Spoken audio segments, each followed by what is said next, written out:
Hakashitarik unailar arjar arpuar ki board district ke West Giant Hills Jawai ke Sdang ye ke program ban Pyniasoh no iki epic hapo u Addhar kumshi benta ban pinshisha shushu ik jing penrung kerteng ki brio hapo ke electoral roll ban lat ke jing penrung kerteng palat e kawe ke constituency ne ladadon kinu ki jing bakla. Hakajingelang bala penyat da Didi Singai Additional Deputy Commissioner West Giant Hills ha Conference Hall ke Office UTC kalayat hu baya kani lale kat kum gajing batha ke Election Commission of India kala kenturu ye kitu ke baladon epic bakin penpoino iwa number Addhar jangki haswa ka live way terik ulber arjar arpulai kenang banyo ban Pyniasoh bat ki bampat don yu Addharu kinshandur Addhar no. Kiba ajing pensyaya kini kesngi kilong UMA Chalam Extra Assistant Commissioner UPK Boro bat kiwe. Tell something that Uday, nowadays this Addhar, for some particular schemes it has become very mandatory. Number one, bank account. When you go to the bank to open bank account, Addhar is mandatory. They never allow without Addhar. Number two, income tax return. Without Addhar, you cannot file. Number three, PAN card. Without Addhar, you are never going to get PAN card. Employment Provident Fund, mobile phone number, scholarships. We are losing scholarship also because of non-Addhar. That's why students, they are coming forward. Passport, concession of railway ticket, midday meal, and PDS. PDS, I think we have issued files.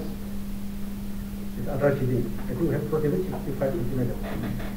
Kaha kabaidai bat ka jing ri bat jing bu dia kata ke privacy jong Addhar number kidon kiba don ki jumut ba nu Addhar number jong mentau la pa perthen rekta glong kiba bakla bat ngen skemba dakani kumba kilong ki bon ki scheme kamtam ki scheme jong central menta la ban yo ki scheme da ki bru kiba dei hok sha ban yo Kagujuk kerukom juga epic card ru kanam don show kata ka duplicate kene ke jingile bakla dan ke jingile thok ru kepala bendon but da kene ke jingya pen jurlang ya ka epic bat Addhar number karmondra ru ya ka electoral ke ba khoi ke ba subah bat ke ba bet kumade bakan long.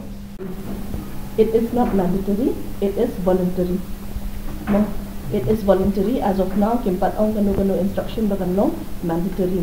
Di kajing terpat ni nakalian jumi na office kalong ba ni ay lang kakubo siya baro kat bagtip nomor ba kidian o jumi kinsawan ni si Shillong 2000 si police station jangki ban collect ni Addhar number.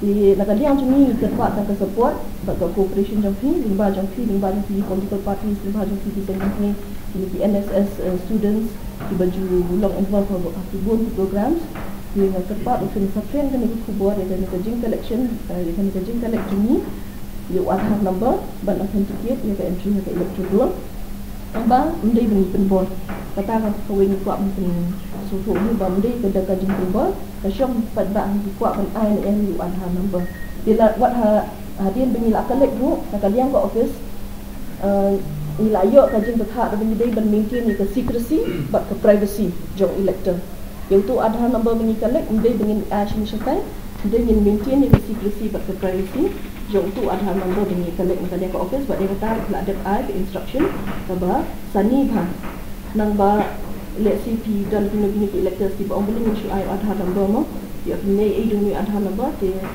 rest assured mo minum dan kanu ke bagi pendangkam bakla dengan Addhar number cuti ke debit take minum dan kam bagi authenticate mereka entry jangki ha electoral room.